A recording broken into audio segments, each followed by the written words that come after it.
Chef Tai here. Today we're going to make tuna tartare. You're going to make a nice little cubing of ahi tuna.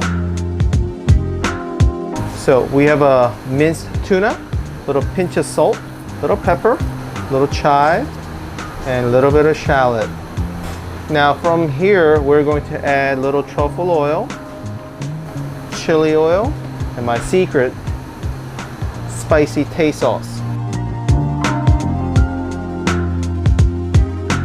Going to spoon some tuna tartare into it. Carefully lift the ring mold. A little tobiko arae, micro garnish.